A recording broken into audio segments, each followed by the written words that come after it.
3일 전 아무도 나서지 못한 골목에서 단 한 사람이 움직였다. 칼을 든 납치범 셋 앞에서도 그녀는 조금도 흔들리지 않았다. 놀라지도 망설이지도 않았다. 마치 이런 상황이 익숙한 사람처럼 조용하고 정확하게 끝냈다. 그리고 3일 뒤 상견례 자리. 예비 며느리의 얼굴 위로 그날의 기억이 겹쳐지는 순간 그는 깨달았다. 저 여자는 평범한 군인이 아니라는 걸. 정적이 내려앉은 식탁 위로 낮은 목소리가 떨어졌다. 그날 날 살려준 사람이 자네였군. 다음 이야기가 궁금하시다면 지금 바로 채널 구독해주세요. 이 영상을 어디서 보고 계신가요? 무료로 할 수 있는 소중한 응원, 더 좋은 이야기로 보답하겠습니다. 꽃샘추위가 기승을 부리며 해가 저물자 매서운 바람이 파고드는 3월의 깊은 밤이었습니다. 서울 번화가 중심지 퇴근 인파가 몰린 거리에는 시민들이 물결처럼 쏟아져 나오고 있었죠. 어떤 이는 스마트폰만 보며 걷고 어떤 이는 짐을 고쳐매며 발걸음을 재촉했고 신호가 파란불로 바뀌길 기다리는 군중이 횡단보도 앞에 빽빽하게 모여 있었습니다. 카페 통유리 너머로는 태블릿을 조작하는 손길들이 보였고 버스 정류장 앞에서는 판촉물을 돌리는 일용직 청년이 기계적으로 팔을 뻗고 있었죠. 저녁 시간 특유의 활기가 도심 전체를 채우고 있었습니다. 엔진 소리, 오토바이 굉음, 식당가에서 풍겨오는 찌개 냄새, 늘 반복되는 평범한 일상 속에서 주변 사람 그 누구도 의식하지 못한 채 으슥한 골목길 쪽에서 심상치 않은 상황이 조용하게 전개되고 있었어요. 어떤 노신사가 위태롭게 흔들리고 있었습니다. 환갑이 훨씬 지나버린 노년 남성이었죠. 정갈하게 빗어넘긴 은발 말끔하게 걸친 겨울 외투 차림에 왼손에는 오래됐으나 기품 넘치는 시계 하나를 차고 있었습니다. 어딘지 견고하고 진중한 분위기를 풍기는 사람이었어요. 어깨가 쫙 펴져 있고 발걸음이 반듯해 딱 한 번만 봐도 일평생 절도를 무너뜨리지 않고 살아온 사람 같은 느낌이었죠. 하지만 지금 이 찰나만큼은 그 꼿꼿함이 꺾여 있었습니다. 검은 벤 차량 옆에 험악한 남자 셋이 그를 에워싸고 있었고 그중 한 놈이 팔을 꺾어 확 잡아 끌고 있었죠. 노신사의 표정은 굳어 있었습니다. 큰 소리를 지르거나 심하게 반항하지 않았어요. 오히려 기이하게 평온해 보였는데 역설적이게도 그 정막이 사태가 얼마나 위태로운지를 아주 확실하게 증명해주고 있었죠. 그 사내가 윤진철이었습니다. 영감 빨리 넣어 한 놈이 작게 욕을 내뱉었습니다. 거리 소음에 묻힐 만큼 미세한 목소리였지만 그 안에는 섬뜩한 저기가 서려 있었죠. 곁을 걷던 몇몇 사람들이 확실히 뭔가 수상하다는 걸 알아챘습니다. 걷는 속도가 아주 살짝 느려지고 고개가 그곳으로 슬쩍 돌아갔습니다. 어느 중년 부인은 잠시 서서 골목 어귀를 응시했고 젊은 청년 하나는 귀마개를 빼며 미간을 찌푸렸습니다. 하지만 누구도 선뜻 나서지는 못했습니다. 저건 내가 관여할 문제가 아니야라는 판단이 각자의 걸음을 재촉하게 만들었고 다른 누가 나서겠지라는 막연한 바램 속에서 시민들은 점차 시선을 돌리고 지나쳐버렸습니다. 세상은 그렇게 아무 사건도 없었던 양 무심히 흘러가고 있었죠. 바로 그때 반대쪽 건널목에 서 있던 한 여자가 그 상황을 포착했습니다. 짧은 단발, 짙은 외투, 어깨에 맨 숄더백, 겉모습만 보면 일과를 마치고 귀가하는 수수한 회사원과 다를 바가 없었습니다.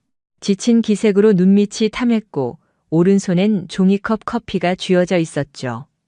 신호등이 바뀌길 멍하니 대기하는 모습이었어요. 척 보기에도 그저 퇴근 중인 여성이었습니다. 하지만 커피를 쥐고 있던 손이 아주 찰나 멈칫했습니다. 종이컵을 꽉 쥔 손가락은 더 이상 미동도 하지 않았습니다. 그리고 그 안광이 돌변했습니다. 백지안이었습니다. 한국 육군 특수전 사령부 제707 특임단 소속 중사 28세 입대한 지 6년이 됐고 실전 파견을 3번 다녀온 핵심 정예 요원이었습니다. 해외 파병 때 야간 인질 구출 작전을 뛰기도 했고 귀국 후엔 신임 대원들의 근접 격투 훈련을 전담하기도 했습니다. 동료들 사이에서도 위기 대처 능력은 최고참 교관급이라는 평가를 받아온 에이스였죠. 그녀의 통찰력이 지금 저 골목을 향해 조용히 깨어나기 시작했습니다. 백지안의 안구가 민첩하게 돌아갔습니다.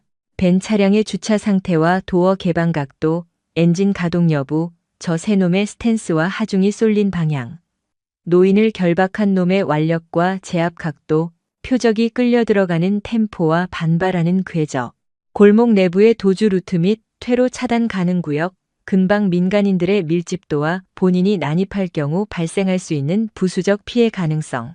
이 모든 조건을 그녀는 불과 몇 초 만에 완벽히 스캔해냈습니다. 수천 번 반복한 시뮬레이션이 이성보다 먼저 반사적으로 튀어나온 것이었죠. 머릿속이 서늘하고 고요하게 식어가며 오히려 투명하게 회전하기 시작했습니다. 감정이 끼어들 여유는 조금도 없었습니다. 오직 사태와 결단만 남았죠. 그녀는 나지막이 속삭였습니다. 납치다. 마시던 컵을 가방에 꽂았습니다. 그러곤 아주 태연히 걸음을 골목으로 돌렸습니다. 스쳐가는 시민인 양 자연스레 동선을 비틀었지만 백지안의 눈은 이미 새 괴한의 거동을 낱낱이 주시하고 있었죠. 발소리를 지우고 어깨의 긴장을 풀었습니다. 동요를 감춘 게 아니라 실로 아무런 동요가 없었죠. 이건 평소의 훈련과 똑같았습니다. 오히려 훈련보다 명료했죠. 목표는 오직 하나였거든요. 저 노인을 구출해내는 것. 바로 그때 괴한 중 하나가 윤진철의 배를 향해 예리한 흉기를 빼들었습니다. 시퍼런 칼날이 흐릿한 가로등 불빛을 받아 서늘하게 번뜩였습니다. 꽤나 큰 칼이었죠. 윤진철은 시선을 피하지 않았습니다. 공포를 참아내는 게 보였으나 결코 굴복하지 않고 버텼습니다. 평생을 꼿꼿이 살아온 자의 기품을 잃지 않으려는 아집이었죠. 괴한이 으름장을 놨죠. 조용히 타. 소리 내면 쑤신다. 그 협박을 들은 백지안의 안광이 확연하게 뒤바뀌었습니다. 공포나 주저함 혹은 분노 같은 감정이 아니었습니다. 오직 서늘하고 적막한 심에 밑바닥처럼 흔들림 없이 냉혹한 눈빛이었습니다. 실전 돌입 직전에 그녀가 늘 보여주던 그 표정이었죠. 백지안은 스마트폰을 꺼내 귓가에 밀착했습니다. 다른 사람과 통화 중인 양 느긋하게 걸으며 골목 어귀를 향해 사선으로 다가갔습니다. 시선은 앞쪽을 보고 있었지만 동공 가장자리로는 새 괴한의 동선을 쉼없이 쫓고 있었죠.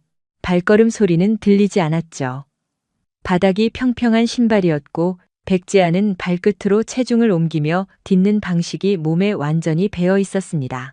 사격장에서 수없이 숙달했던 잠입 보행이었죠. 납치범 셋 흉기를 쥔 놈이 윤진철의 팔목을 틀어쥐고 벤 차량 문 쪽으로 압박하고 있었습니다. 다른 두 놈은 좌우에 버티고 서서 사방을 감시하고 있었으며 그중 하나는 바지 주머니에 손을 찔러 넣고 어귀 쪽을 힐끔거리는 중이었습니다. 사주 경계는 하고 있었으나 무척 엉성했습니다. 현장을 완벽히 통제하고 있다고 착각하는 자들 특유의 오만함이 묻어났죠. 백지안은 그 맹점을 예리하게 파고들었습니다. 괴한의 등 뒤를 스쳐 지나가는 궤적으로 진입 경로를 짰습니다.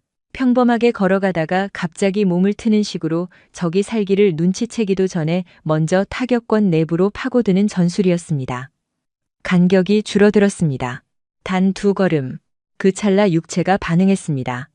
스마트폰을 코트 틈에 집어넣는 찰나의 타이밍에 오른팔이 쏘아졌습니다.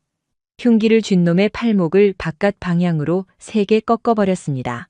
뼈마디가 역으로 꺾이는 각도로 폭발적인 악력을 가하자 칼날이 바닥으로 추락했습니다. 쇳덩이가 시멘트 바닥에 튕기는 소음이 쨍하게 퍼졌습니다. 그리고 즉각적으로 니킥이 솟구쳤습니다. 상대의 명치를 완벽하게 타격했습니다.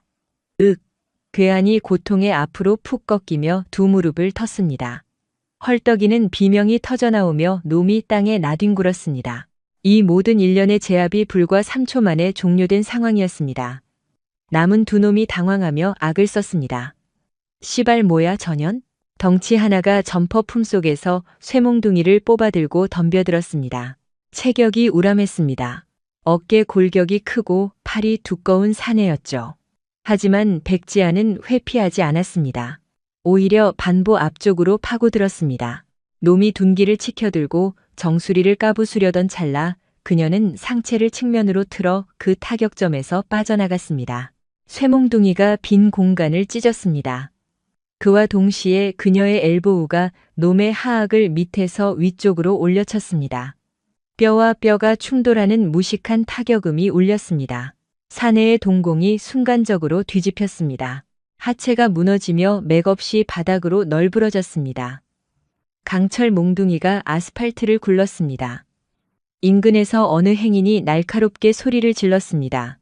골목 어귀 밖에서 사태를 주시하던 구경꾼 몇몇이 뒷걸음질을 쳤죠. 누구도 선뜻 도망치진 못했습니다. 공포에 짓눌려 다리가 마비된 것 마냥 전부 제자리에 못 박혀 있었습니다. 이제 최종적으로 한 놈이 남았습니다. 제일 체구가 왜소하고 삐쩍 마른 악당이었습니다. 하지만 안광부터가 달랐습니다. 동료 둘이 박살나는 와중에 이놈은 벌써 후방으로 스텝을 밟으며 흉기를 뽑아든 상태였습니다. 직전에 아스팔트에 나뒹굴던 흉기와는 형태가 달랐습니다. 훨씬 짧고 뭉툭한 날붙이였죠. 파지법 자체도 이질적이었습니다. 손잡이를 역방향으로 쥐고 있었는데 그 폼은 어설프게 위협만 하려는 아마추어의 자세가 아니었습니다. 백지안의 시선이 날붙이로 꽂혔습니다. 좁은 빈민가에 숨막히는 살기가 돌았습니다. 길거리의 소음이 아득하게 단절되는 기분이었습니다. 백지안과 괴한 사이에는 대략 2미터의 거리가 유지되었습니다. 아주 짧은 간격이었으나 흉기를 든 적을 마주한 2미터는 결코 좁다고 볼 수 없는 사거리였죠. 그녀는 차분하게 호흡을 통제하며 하체의 무게 중심을 내렸습니다. 양쪽 발의 스탠스를 적당히 벌렸죠. 불필요한 동작을 없애고 카운터 속도를 극대화하는 폼이었습니다. 이윽고 차가운 음성으로 뱉었습니다. 무기 버려라. 그놈은 대꾸를 하는 대신 쌍욕을 내질렀습니다. 그러곤 곧장 쇄도했습니다. 날붙이가 백지안의 허리를 노리고 짧고 날카롭게 찔러 들어왔습니다. 제대로 교육을 받은 칼솜씨였습니다. 어설픈 양아치의 공격이 아니었죠. 하지만 그녀는 이 패턴을 전부 읽고 있었습니다. 상체를 숙여 파고들면서 무기를 쥔 팔뚝의 사각지대로 진입했습니다. 괴한의 팔꿈치 관절을 손날로 거칠게 올려쳤으며 그와 동시에 다리를 뻗어 적의 발목에 걸어버렸습니다. 균형이 무너지는 타이밍에 그녀가 어깨로 강하게 들이받았습니다. 놈이 공중에 뜨며 아스팔트에 등짝을 무식하게 박았습니다. 흉기가 그 반동에 튕겨져 나가 바닥을 쓸며 굴러갔습니다. 백지안은 단검을 발로 멀리 날렸습니다. 괴한 셋 다 기절했습니다. 끝난 시점은 딱 20초가 넘지 않았습니다. 백지안은 불규칙해진 숨결을 가라앉히며 조용하게 일어섰습니다. 코트 소매가 살짝 거쳐 있었고 뒤로 넘어가며 부딪혔는지 왼쪽 손등에 작은 긁힘이 생겨 있었습니다. 그게 전부였습니다. 윤진철은 차문에 등을 기댄 채 거친 숨을 몰아쉬고 있었습니다. 손이 떨리고 있었습니다. 무릎도 마찬가지였죠. 그 단단한 인상의 남자가 생전 처음으로 자신이 얼마나 작은지를 온몸으로 느끼는 것 같은 표정이었습니다.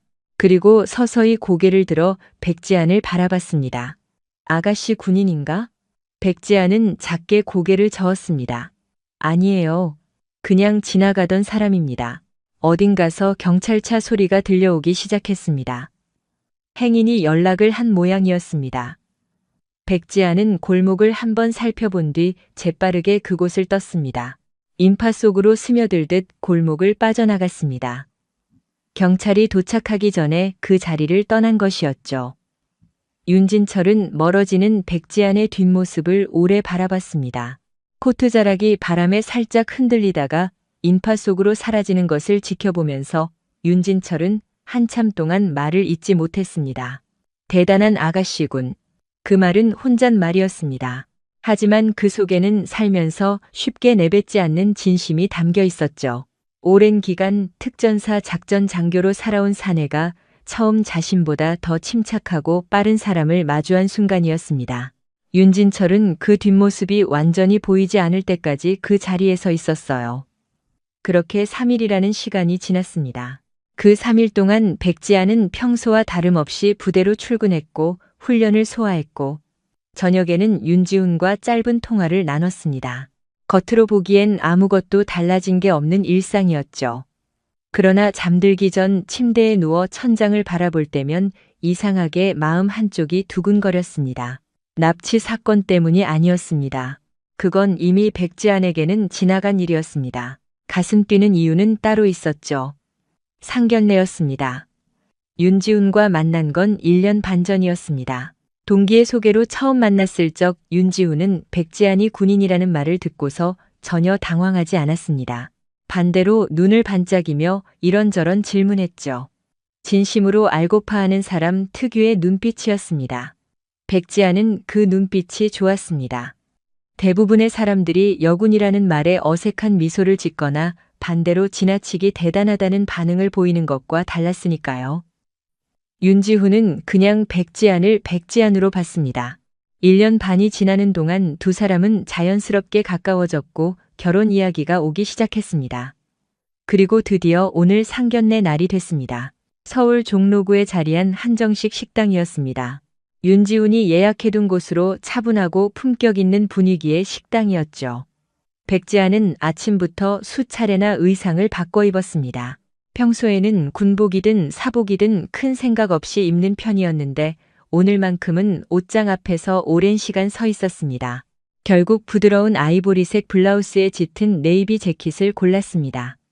화장도 평소보다 조금 더 공들였죠. 거울을 보다가 스스로도 조금 어색한 듯 피식 웃었습니다. 윤지훈은 식당 앞에서 먼저 기다리고 있었습니다. 백지안을 마주치자 밝게 웃으면서 손을 흔들었죠. 왔어? 잘 어울린다. 어색하지 않아? 전혀. 예뻐. 윤지훈은 칭찬에 참 후한 사람이었습니다. 칭찬에.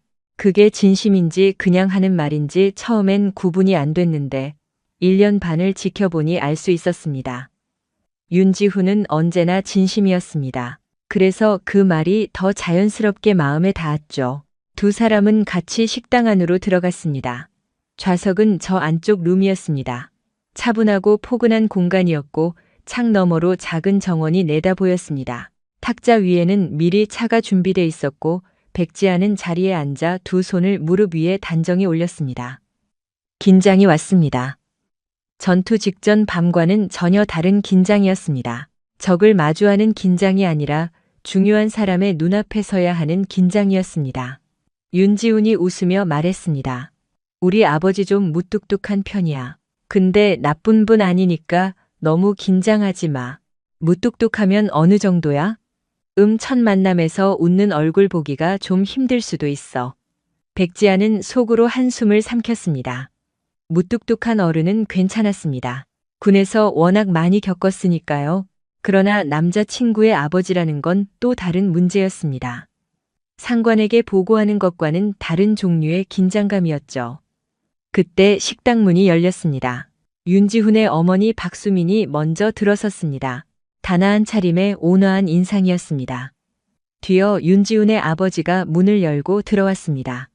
백지안은 고개를 들어 인사를 하려고 했습니다. 그리고 그 자리에서 굳어버렸습니다. 심장이 한 박자 멈춘 것 같았습니다. 눈앞에 서 있는 남자, 단정한 코트 차림에 짧은 흰머리, 묵직하고 단단한 인상. 그 얼굴을 백지안은 알고 있었습니다. 그 방, 3일 전 강남 골목에서 칼을 목에 들이댄 납치범 앞에서도 자세를 무너뜨리지 않던 바로 그 남자였습니다. 윤진철이었습니다. 백지안의 뇌가 잠깐 멈췄습니다. 눈앞의 장면을 처리하는데 평소보다 훨씬 오랜 시간이 걸렸죠. 이 상황이 실제인지 아니면 자신이 뭔가를 착각하고 있는 건지 스스로도 확신이 서지 않았습니다. 그러나 착각이 아니었습니다. 저 흰머리도, 저 코트도, 저 눈빛도 전부 3일 전 골목 안에서 본 그 사람이었습니다. 백지안의 입에서 말이 흘러나왔습니다. 준비된 말이 아니었습니다. 생각보다 먼저 튀어나온 말이었죠. 어르신 목소리가 생각보다 크게 나왔습니다. 별실이 조용한 탓에 그 말이 또렷하게 울렸죠. 윤지훈이 고개를 갸우거렸고 박수민은 눈을 살짝 크게 떴습니다. 윤진철은 문 앞에 서서 백지안을 바라봤습니다. 박수미다. 처음엔 그냥 며느리가 될 사람을 바라보는 눈빛이었습니다. 그러다 눈이 조금씩 좁아졌습니다. 뭔가를 더듬는 것 같은 표정이었죠. 그리고 다음 순간 윤진철의 눈이 크게 떠졌습니다. 3일 전 그 골목 인파 속에서 아무렇지 않게 걸어오던 검은 코트의 여성 칼을 든 납치범 셋을 20초도 안 되는 시간에 제압하고 경찰이 오기 전에 조용히 사라졌던 그 사람. 윤진철과 백지아는 서로를 바라봤습니다. 식당 별실 안에 공기가 완전히 멈춰버린 것 같았어요. 가장 먼저 정신을 차린 건 윤진철이었습니다. 천천히 자리로 걸어와 앉았습니다. 박수민도 자리에 앉았고 윤지우는 눈치를 살피며 백지안 옆에 조용히 앉았습니다. 백지안은 아직도 심장이 제자리를 찾지 못한 채 두근거리고 있었습니다. 무릎 위에 올린 손이 살짝 굳어 있었죠. 아무렇지 않은 척 시선을 테이블 위로 내리깔고 차잔을 두 손으로 감쌌습니다. 뭔가를 쥐고 있으면 조금 나을 것 같았습니다. 윤진철은 자리에 앉아 잠시 백지안을 바라봤습니다. 조용한 눈빛이었습니다. 감정을 쉽게 드러내지 않는 사람 특유의, 그러나 안에서 무언가가 빠르게 돌아가고 있다는 걸 느낄 수 있는 눈빛이었죠. 윤지훈이 어색한 침묵을 깨려는 듯 입을 열었습니다. 아버지 인사드려요. 백지안 씨예요. 윤진철은 윤지훈을 한번 봤다가 다시 백지안에게 시선을 돌렸습니다. 그리고 천천히 입을 열었습니다. 그날 살려준 사람이 자네였군. 별실안이 조용해졌습니다. 윤지훈이 고개를 갸우거렸습니다. 아버지 무슨 말이에요? 윤진철은 아들을 보며 짧게 말했습니다. 3일 전 저녁 강남 골목에서 있었던 일이었습니다. 납치범 셋에게 끌려가던 중 한 여성이 나타나 순식간에 상황을 제압했다고. 그리고 경찰이 오기 전에 사라졌다고. 윤진철은 그 이야기를 집에 와서도 가족에게 하지 않았습니다. 괜한 걱정을 끼치기 싫었고 또 한편으로는 그 여성이 누구인지 알 방법이 없었으니까요. 윤지호는 입이 벌어졌습니다. 그게 진짜예요. 아버지가 납치될 뻔했다고요? 됐어. 그 얘기는 나중에. 윤진철은 아들의 말을 짧게 자르고 다시 백지안을 바라봤습니다. 윤지호는 다시 백지안 쪽으로 고개를 돌렸습니다. 놀란 눈이었습니다. 믿기지 않는다는 표정이었죠. 지안아, 그거 너였어? 백지안은 잠시 망설였습니다. 부정할 수도 있었습니다. 그냥 착각이라고 말할 수도 있었죠. 그러나 윤진철의 눈빛이 이미 확신을 담고 있었습니다. 3일 전 골목에서 자신을 바라보던 그 눈빛. 멀어지는 백지안의 뒷모습을 오래도록 바라봤던 그 눈빛이었습니다. 백지안은 고개를 들었습니다. 네, 그 한마디에 별실 안의 공기가 다시 한번 바뀌었습니다. 박수민은 놀라서 입술을 살짝 가렸습니다. 윤지우는 백지안과 아버지를 번갈아 쳐다보면서 무언가 궁리하는 표정이었습니다. 윤진철은 잠깐 조용했습니다. 이어서 천천히 말했습니다. 그 솜씨 일반 사람이 아니던데. 그 말은 칭찬이기도 했고 질문이기도 했습니다. 평범한 여성이 납치범 셋을 그렇게 제압할 수는 없었습니다. 윤진철은 평생 특수작전 환경에서 일해온 사람이었습니다. 사람을 보는 눈이 있었죠. 3일 전 그 골목에서 백지안이 움직이는 방식을 봤을 때 단순한 호신술이 아니라는 걸 직감했습니다. 군사훈련을 받은 사람의 움직임이었습니다. 감정을 배제하고 효율만 남긴 움직임. 백지안은 차잔을 내려놓았습니다. 그리고 조용히 말했습니다. 사실 저는 군인입니다. 윤지훈이 눈을 깜빡이었습니다. 사실 군인이라는 건 알고 있었습니다. 백지안이 군인이라는 건 사귀기 시작할 때부터 알았죠. 그러나 정확히 어떤 부대 소속인지는 백지안이 자세히 말하지 않았습니다. 윤지훈도 굳이 캐묻지 않았고요. 그게 조심스러운 영역이라는 걸 알았으니까요. 윤진철은 눈빛이 달라졌습니다. 어느 부대인가? 백지안은 잠깐 윤진철의 눈을 바라봤습니다. 감추는 게 의미 없다는 걸 알았습니다. 이미 그 골목에서 그녀가 어떤 사람인지를 확실히 증명했으니까요. 백지안은 허리를 곧게 세웠습니다. 군인이 부대를 밝힐 때의 자세였습니다. 707 특임대 소속입니다. 윤지훈의 눈이 커졌습니다. 뭐라고? 707 특임대 대한민국 최정예 대테러 특수부대. 일반인에게도 이름은 알려져 있었지만 실제로 어떤 훈련을 받고 어떤 작전을 수행하는지는 대부분 베일에 가려져 있었습니다. 윤지훈은 여자친구가 군인이라는 것, 그것도 꽤 강한 사람이라는 건 어렴풋이 느끼고 있었습니다. 그러나 707이라는 이름은 전혀 예상 밖이었죠. 지안아, 너 그런 데 있었어?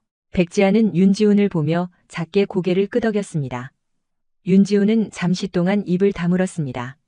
머릿속에서 과거 1년 반의 기억들이 순식간에 스쳐 지나가는 듯 했습니다.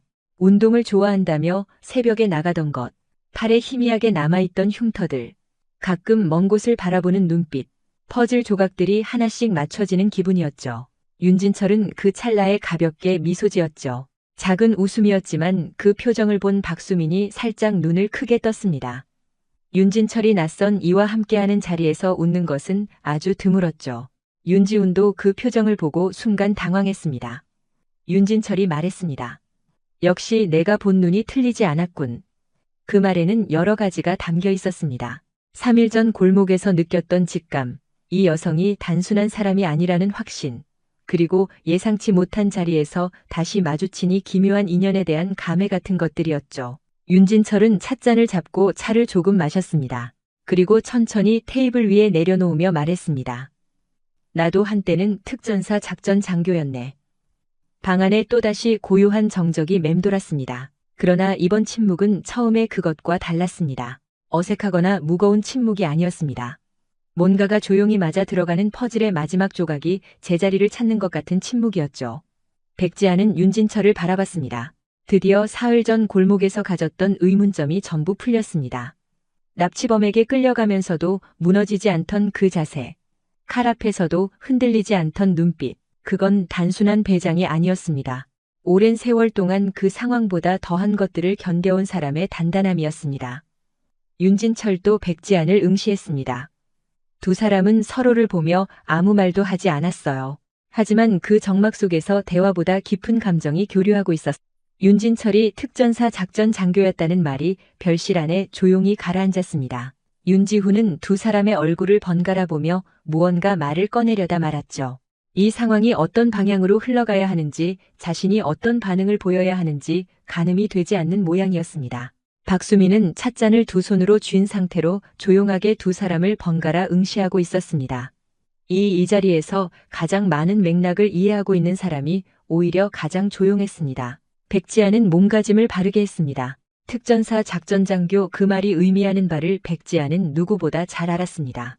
특전사 부대에서 작전을 이끌었다는 사실은 그저 군대 경력만이 화려하다는 의미가 아니었습니다. 작전을 기획하고 대원들을 이끌고 실패가 허용되지 않는 환경에서 판단을 내려온 사람이라는 뜻이었죠. 윤진철이 3일 전 골목에서 보여줬던 그 침착함이 이제야 완전히 이해됐습니다. 그건 타고난 성격이 아니라 수십 년의 훈련과 실전이 빚어낸 것이었습니다. 윤진철이 나직하게 대화를 이어갔죠. 제대한 지 15년이 넘었지만 몸에 밴 건 쉽게 사라지지 않더군. 차분한 어조였습니다. 허세도 아니었고 옛날을 그리워하는 감정도 아니었습니다. 단지 팩트만을 전하는 듯 했었죠. 백지아는 그 말투가 낯설지 않았습니다. 오래 군 생활을 한 사람들이 공통적으로 갖는 건조함이었습니다. 감정을 앞세우지 않고 상황을 있는 그대로 말하는 방식이었죠. 그날 골목에서 윤진철이 순간 말을 멈췄습니다. 찻잔을 손에 쥔 채 바깥 정원을 응시했습니다. 초봄의 나무들이 아직 잎을 다 피우지 못한 채가지만 내밀고 있었습니다. 윤진철의 눈이 그 가지들을 따라 움직이다가 다시 테이블 위로 내려왔습니다. 자네가 아니었으면 나는 그 차에 실렸을 거야. 그 한마디엔 깊이가 있었죠. 단순하게 위험했다는 뜻만은 아니었습니다. 윤진철은 그 상황이 얼마나 심각한 것이었는지를 알고 있었습니다. 괴한들이 초보자가 아니라는 사실도 파악했고요. 그러나 그 이야기는 여기서 끝이 아니었습니다. 윤진철은 차잔을 테이블에 내려놓으며 조용히 말을 이어갔습니다. 그 남자들 그냥 범죄자가 아니었어. 신뢰가 다시 적막해졌습니다. 윤지훈은 미간을 좁혔습니다. 무슨 뜻인가요? 윤진철은 잠시 아들을 바라보다가 말했습니다. 지금으로부터 8개월 전 윤진철은 지인의 소개로 국가기관의 비공식 자문을 맡게 됐습니다. 특수전 경험이 있는 민간 전문가로서 불법 무기 미매 조직의 루트와 작전 방식을 분석하는 역할이었습니다.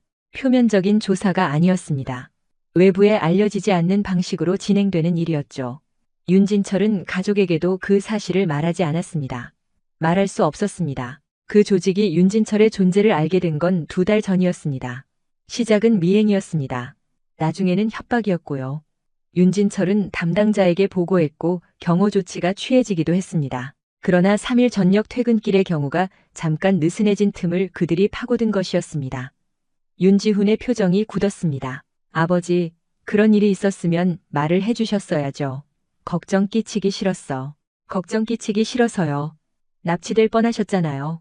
부자지간에 잠시 묘한 긴장감이 돌았죠. 박수미는 눈을 내리었습니다. 이미 알고 있었던 것인지 아니면 지금 처음 듣는 것인지 표정만으로는 알 수 없었습니다. 백지아는 가만히 두 사람을 지켜봤습니다. 이 가족 안에서 오래된 패턴 같은 것이 느껴졌습니다. 윤진철이 모든 걸 혼자 감당하려 하고 윤지훈이 그것에 답답함을 느끼는 패턴이었죠. 윤진철이 천천히 말했습니다. 그래서 자네가 더 고마운 거야. 그의 시선이 다시 백지안에게 향했죠. 이번의 표정은 방금 전과는 꽤 달랐죠. 아가는 확인하는 눈빛이었다면 지금은 무언가를 진심으로 전달하려는 눈빛이었습니다. 자네가 없었다면 그 조직 입장에서는 원하는 걸 얻었겠지. 내가 알고 있는 정보를 빼내거나 아니면 그냥 없애거나. 윤지훈이 숨을 들이켰습니다. 그 말의 무게를 받아들이는데 시간이 걸리는 것 같았죠. 없애거나 그 단어가 별실 안에 잠시 머물렀습니다. 백지아는 찻잔을 테이블에 놨죠. 그날 저는 그냥 지나가다 본 겁니다. 어르신이 어떤 분인지 어떤 상황인지는 몰랐어요. 알았대도 구했겠지. 윤진철의 그 말은 묻는 게 아니었죠. 확신이었습니다. 백지아는 그 말에 바로 대답하지 않았습니다. 부정하기도 긍정하기도 애매한 말이었습니다. 그러나 속으로는 알고 있었습니다. 알았대도 나섰을 겁니다. 그건 백지안이 택한 삶의 방식이었으니까요. 윤진철이 말을 이었습니다. 707이면 선발 과정만 1년 가까이 되지 않나? 2년 가까이 됩니다. 그곳에서 얼마나 있었나? 4년 됐습니다. 윤진철은 조용히 수긍했습니다.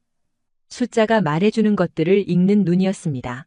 2년에 가까운 선발 과정을 통과하고 4년을 그 부대에서 버텼다는 건 단순한 능력의 문제가 아니었습니다. 견뎌내는 힘, 그 힘의 뿌리가 어디에 있는가의 문제였죠. 윤진철은 잠시 말을 잃었습니다.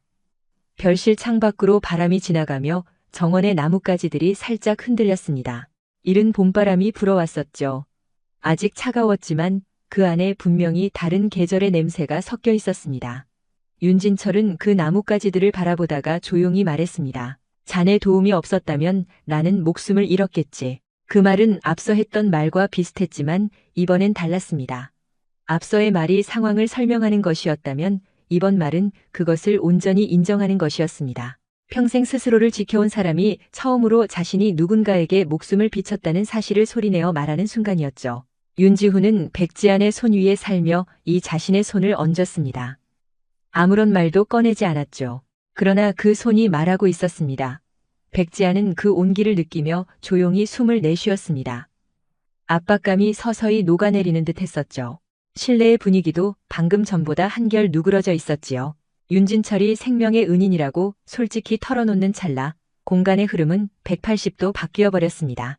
처음 문을 열고 들어왔을 때의 그 팽팽한 긴장감, 서로를 알아본 순간의 충격, 그리고 납치 사건의 진실이 밝혀지던 무게감. 그 모든 것들이 이제 조금씩 가라앉으면서 별실 안에는 다른 종류의 공기가 자리를 잡기 시작했습니다.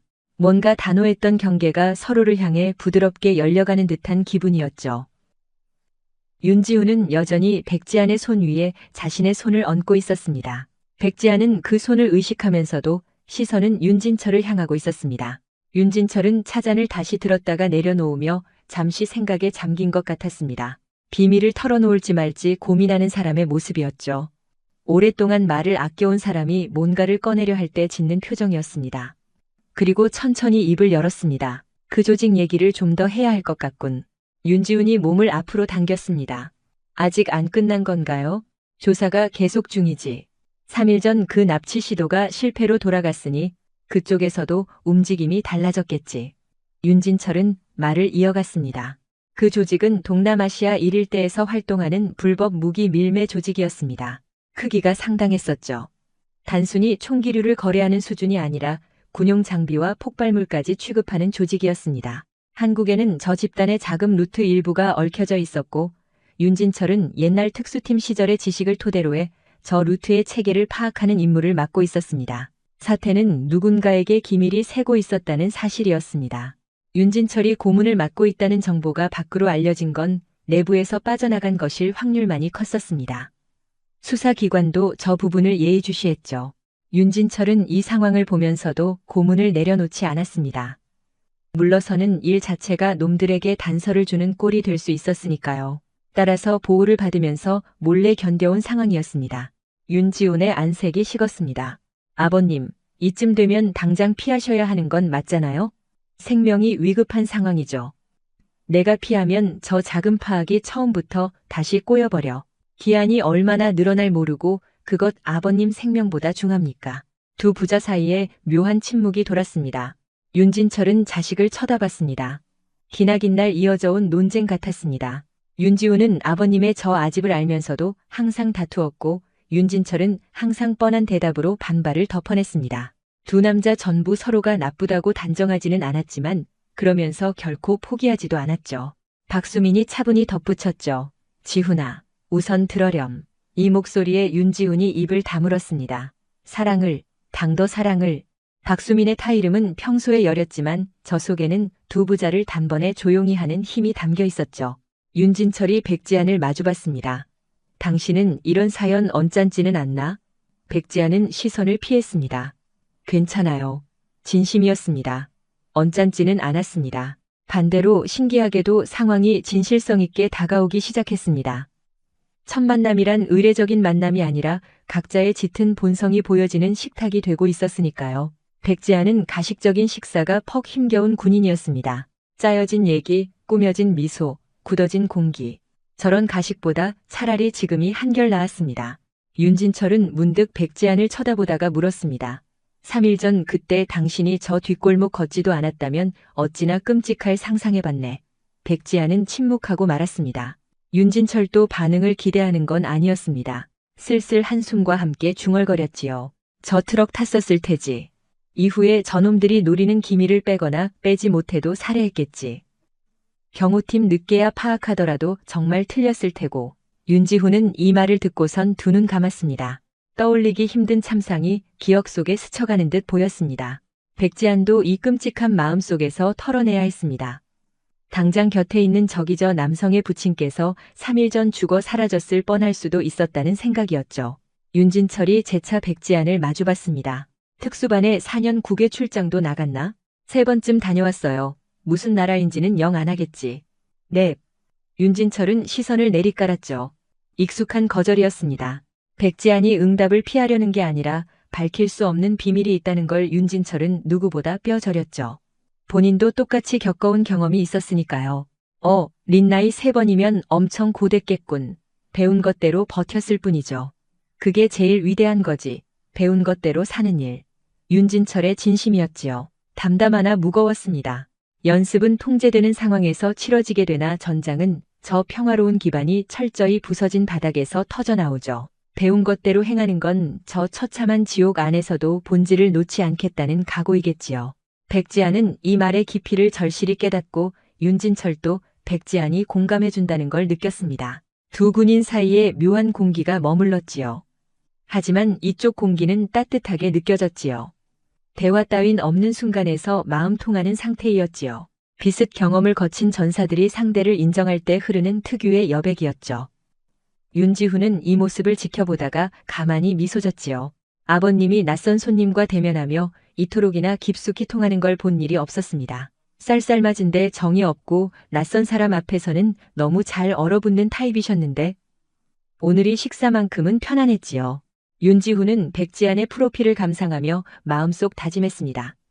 진짜 듬직한 영웅이구나. 박수민도 이 얘기를 듣다가 천천히 찻잔을 내려두었지요. 입술에 무척 옅은 웃음이 걸렸습니다. 영감이 묘하게 입을 떼는 걸 느낀 건 이례적이었습니다. 실은 이번이 최초일 수도 있겠지. 박수민은 백지안을 관찰했습니다. 맑고 듬직하고 이와 동시에 정중 가득 군인이었습니다. 속으로 넌지시 중얼거렸지요. 저런 아이라 하면 전개 과정 달라지겠구나. 반찬이 깔리기 시작했습니다. 코스요 특유의 이쁜 접시들이 차례로 빈 공간을 채워 올렸지요.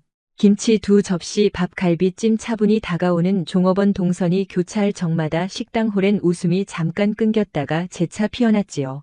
아까 방이 보였을 적에 저 차가웠던 기운은 지금 철저히 증발해 버렸습니다. 고기 향기가 주변을 따사롭게 감싸면서 식탁 분위기 서서히 평온을 회복해 나갔죠. 윤지훈은 백지안의 그릇에 차를 담아주었지요.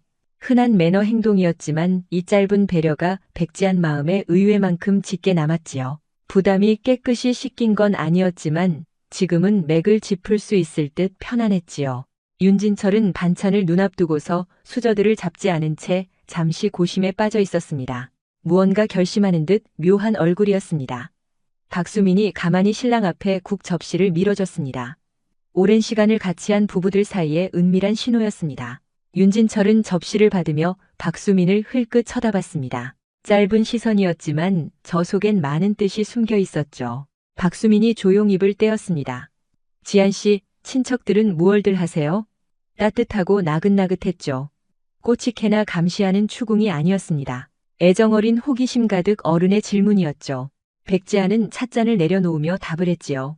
어르신은 부산에 살아요. 부친께선 은퇴하셨고 모친께선 동네 식당을 열고 계십니다. 동생은요. 친형이 한 명 있는데 시집가서 외곽 쪽에 살고 있어요. 장교가 된 건 언제부터 마음먹어? 백지아는 가만 고민했습니다. 언제가 시작일까? 각별한 이유가 있었냐고 물으면 선뜻 대답하기 모호한 구석이 있었습니다. 특정한 계기가 아니라 수많은 잦은 경험들이 모여서 스르륵하게 이 길로 빠져든 것 같았으니까요. 18살 적부터요. 잠옷 확실히 가치 있는 길을 걷고 싶었습니다. 땀을 쏟고 결정을 내고 그것 타인들에게 바로 닿는 삶이요. 박수민은 시선을 내리깔았죠. 이 답변에서 진정성을 느낀 것 같은 미소였습니다. 버겁지는 않나요? 여성으로 이 환경에 견디는 백지아는 슬쩍 웃었습니다. 버겁지 않냐는 말들은 너무 질린 말이었습니다. 하지만 박수민의 입을 통해 들은 이 안부는 편견이 아니었습니다. 진심이었습니다. 고되죠. 허나 제가 감내할 길이라서요. 이 답이 참 근사하게 들리네요. 박수민은 가만히 웃었습니다. 백지안도 같이 웃었습니다. 오늘 이 모임에서 두 여자가 처음으로 활짝 미소 진 찰나이었습니다. 윤진철은 이 상황을 지켜보다가 지그시 수저들을 잡았습니다. 연이어 꺼냈습니다.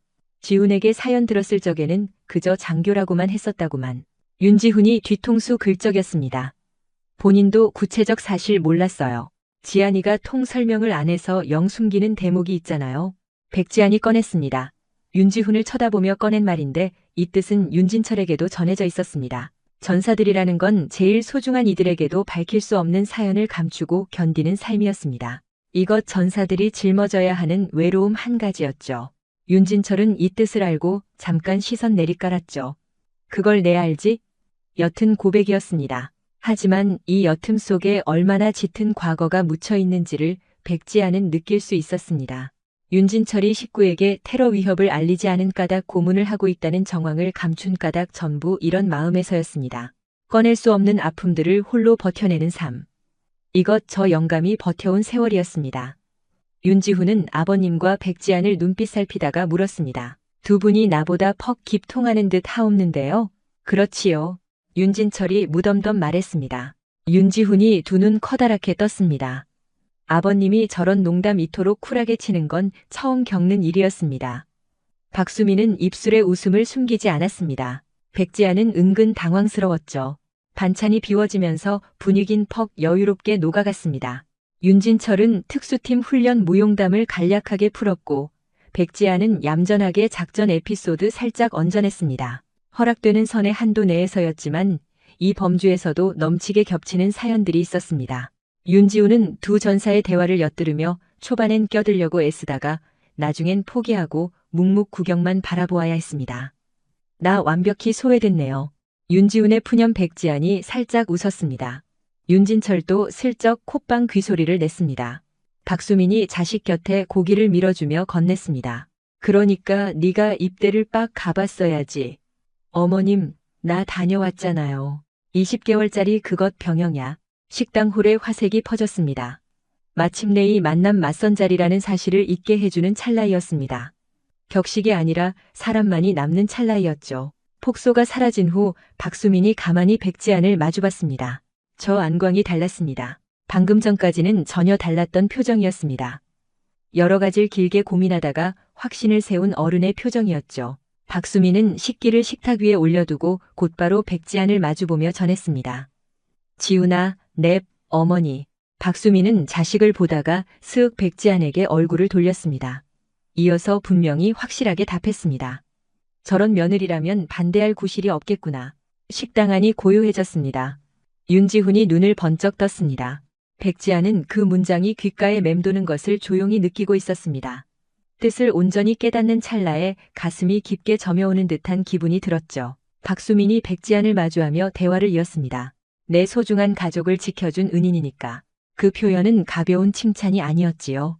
긴 시간 동안 배우자의 삶을 고요히 옆에서 관찰해온 자가 그 삶을 공감하는 새로운 누군가를 비로소 발견했다는 의미가 담겼습니다. 윤진철은 부인의 얘기를 듣고도 침묵을 지키고 있었습니다. 하지만 찻잔을 쥔 손가락이 조금 부드럽게 풀려갔습니다. 백지아는 시선을 떨궜습니다. 어떤 말을 꺼낼지 헤맸습니다.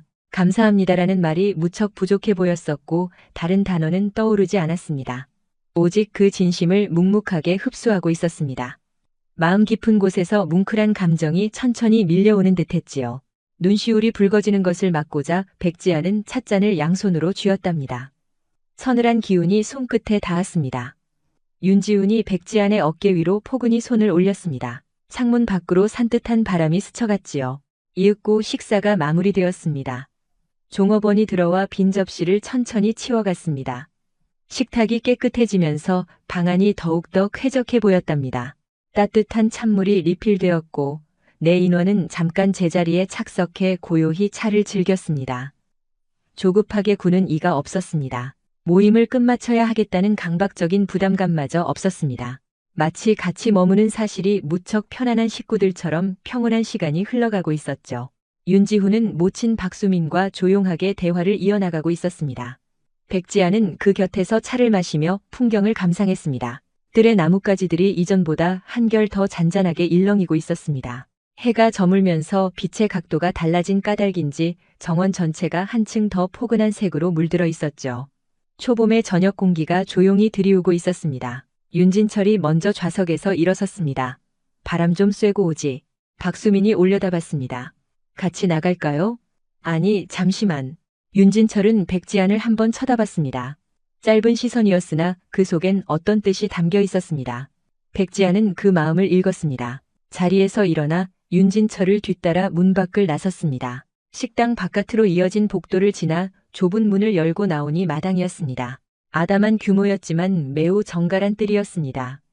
바위를 깎아 만든 좁은 징검다리가 놓여 있었고 그 옆엔 아직 꽃을 틔우지 못한 나무들이 줄지어 있었습니다. 공기가 무척 서늘했습니다. 실내의 온기가 거치면서 초봄 저녁의 냉기가 두 뺨에 닿았죠. 윤진철은 징검다리 곁에 서서 뜰을 감상했습니다. 백지아는 두 보폭 뒤에 멈춰 가만히 대기했습니다. 누가 먼저 대화를 시작해야 하는지 잘 알았습니다. 윤진철이 앞서서 입술을 뗐습니다. 오늘 식사가 거북하지 않았나? 백지아는 고개를 저어 보였습니다. 아니었습니다. 처음 입장했을 때 표정 봤나? 꽤 놀랐겠지. 백지아는 옅게 미소 지었죠. 솔직히 고백하자면 그 찰나엔 사고가 정지해버렸습니다. 윤진철 역시 작게 웃었습니다. 방안과 다르게 외부에서 들려오는 윤진철의 웃음엔 한층 더 다정하고 따뜻한 온정이 서려 있었습니다. 체면이 한 겹 허물어진 듯한 기분이었죠. 나 역시 똑같았다네. 윤진철은 잠시 대화를 끊었죠. 들의 수목 끝자락을 응시하다가 느릿하게 대화를 이었습니다. 사흘 전 그날 네가 떠나간 뒤로 한참을 생각했지. 뒷모습이 경찰이 출동하고 진술서를 적어 책임자에게 전달하는 내내 뇌리에서 잊히지를 않더군. 백지아는 가만히 침묵만 지켰습니다. 윤진철의 얘기가 어딜 향해 갈지 기다렸습니다. 장교로서도 뛰어나지만 윤진철이 백지안을 마주 보았죠. 인간으로서도 참 훌륭해. 이 표현은 아주 짧았죠. 하지만 이 간결함이 도리어 진중함을 자아냈습니다. 꾸민 말이 전무했습니다. 허풍도 없었죠. 일평생 언행을 삼가던 이가 뱉은 진심이었기에 이 명료함이 도리어 깊게 와닿았습니다. 백지아는 이 칭찬을 마음으로 흡수하면서도 어찌 반응할지 몰라 헤맸습니다. 군대 내 상급자에게 호평을 받을 때와는 철저히 다른 종류의 정서가 솟구치고 있었지요. 윤진철은 느릿하게 백지안 쪽으로 몸을 틀었습니다. 이내 허리를 굽혔습니다. 얕았습니다. 하지만 확실하게 인사한 것이었습니다. 환갑을 넘긴 사내가 특수부대 장교 출신임에도 초면인 자리에서 허리를 숙인 겁니다. 백지아는 그 광경을 마주한 순간 당황하여 두 손을 앞으로 내밀었습니다. 어르신, 이러시면 곤란합니다. 그날 내 생명을 지켜주어 고맙네. 윤진철의 음성에는 흔들림이 없었지요. 허나 그 속에 숨겨진 진심이 무엇인지 백지아는 알아챘습니다. 은혜를 입은 자가 자신의 부채를 시인하는 찰나였습니다. 콧대 높은 사내가 긍지를 완전히 포기하는 찰나였습니다. 군인으로서 평생을 산 이가 처음 자신이 타인에게 의탁했다는 진실을 온몸으로 수용하는 순간이었죠. 백지아는 두 손을 저었습니다. 저는 그저 목전의 상황을 수습한 것뿐입니다. 어르신 고개 드십시오. 윤진철이 얼굴을 들었습니다. 그 시선 속엔 백지안이 처음 겪는 무언가가 있었죠. 무너지진 않았으되 개방적인 시선이었습니다. 견고한 이가 마침내 마음을 털어놓는 눈빛이었죠. 눈앞의 상황을 수습했을 뿐이라지만 윤진철이 답했습니다. 보통 사람들은 그 위기를 모른 척하거든. 백지안은 그 말에 어떤 답변조차 하지 못했습니다. 결코 틀린 사실이 아니었으니까요. 사흘 전 그 골목에서 멈추지 않고 스쳐간 사람들을 백지안도 봤습니다. 그 행동이 비겁한 게 아님을 잘 깨닫고 있었습니다. 그저 그것이 평범한 군중들의 삶의 방식일 뿐이었죠. 백지안이 달랐던 건 본연의 용기 탓이 아니라 직접 그런 삶을 택했기 때문이었습니다. 윤진철이 느릿하게 말을 이었습니다. 그러니 더 위대한 거지. 정원에 돌풍이 스쳐갔습니다. 나뭇가지들이 잔잔하게 일렁였습니다. 백지안은 그 바람을 뺨에 맞으며 시선을 얕게 깔았습니다. 눈시울이 뜨거워짐을 느꼈습니다. 방에서 박수민의 진심을 들었을 때와 비슷한 기분이었습니다. 뜨겁고 묵직한 파도가 심장 속에서 서서히 솟구치는 느낌이었죠. 백지아는 그 감정을 억누르지 않았습니다. 그저 잠자코 받아들였습니다. 윤진철이 뜰을 보며 조용하게 말했습니다. 우리가의 새 식구로 오기엔. 백지아는 그 말을 듣자마자 눈을 커다랗게 떴습니다. 이내 잠시 멍해져 버렸죠. 명확하게 들린 음성이었습니다. 허나 귀에서 가슴으로 닿기까지 한 호흡이 더 소요되었습니다. 윤진철은 백지안의 낯을 보며 짧게 미소 지었습니다. 깐깐하고 차가운 이가 만들어내기 힘든 표정이었죠. 참 훈훈했습니다. 그 순간 문이 열렸습니다. 윤지훈이 얼굴을 불쑥 내밀었죠. 두 분 여기서 뭐 하십니까? 후식 나왔다 부르십니다. 윤진철은 아들을 힐끗 본 뒤 다시 백지안을 바라봤습니다. 들어가세. 백지안은 수긍하며 천천히 두 발을 때려 움직였죠. 그 즉시 윤지훈이 백지안의 안색을 살폈습니다. 눈시울이 다소 붉어져 있었습니다. 윤지훈은 눈을 크게 확장했죠. 지안아, 울었니? 안 울었어. 빨개졌는데 강풍 때문이야. 윤지훈은 부친과 백지안을 번갈아 관찰했습니다. 이내 얕게 미소 지으며 속삭였죠. 지안아, 우리 부친이 초면인 상황에 저토록 환히 웃는 꼴은 내 평생 처음 보는 일이란다. 백지안은 그 얘기를 듣고 재차 눈시울이 붉어짐을 깨달았습니다. 결국 참아내지 못하고 고개를 깊숙이 떨구고 말았습니다. 윤지훈이 백지안의 어깨를 포근하게 감싸주었습니다. 윤진철은 이 광경을 가만히 살피다 앞서 문을 통과했습니다. 세 명은 식당으로 돌아왔죠. 박수민이 다과를 세팅한 채 대기하고 있었습니다. 백지안이 입장하는 걸 살피더니 말없이 옆 빈자리를 가리켰습니다. 자신의 곁에 앉으란 의미였죠. 백지안은 그곳에 착석했습니다. 박수민이 백지안 쪽으로 다과 접시를 당겨주었습니다. 침묵만 감돌았습니다. 허나 이 소박한 몸짓 내부에 언어 이상의 커다란 의미가 오롯이 담겨 있었죠. 상견례가 종료되었습니다. 아니, 명확히는 이리 표현해야 옳습니다. 상견례가 비로소 개막됐습니다. 당일의 모임은 단순히 양가가 초면에 인사를 섞는 자리가 전혀 아니었습니다. 생명을 지켜준 인연이 진정한 식구로 결속하는 역사적 자리였습니다. 최종적인 의미와 교훈은 다음과 같습니다. 진짜 강한 사람은 힘을 과시하는 사람이 아니다. 위기 앞에서도 흔들리지 않고 누군가를 지켜내기 위해 먼저 움직이는 사람이다. 그날 역시 마찬가지였다. 임무도 아니었고 누구에게 보여주기 위한 행동도 아니었지만 몸은 망설임 없이 먼저 움직였다. 그 모습을 지켜본 한 사람은 그 순간 깨달았다. 저 침착함 속에는 단순한 용기가 아니라 오랜 시간 단련된 군인의 본질이 담겨 있다는 것을. 결국 사람을 살리는 건 계급도 체면도 아니다. 끝까지 무너지지 않는 책임감과 위기 앞에서도 물러서지 않는 조용한 용기다.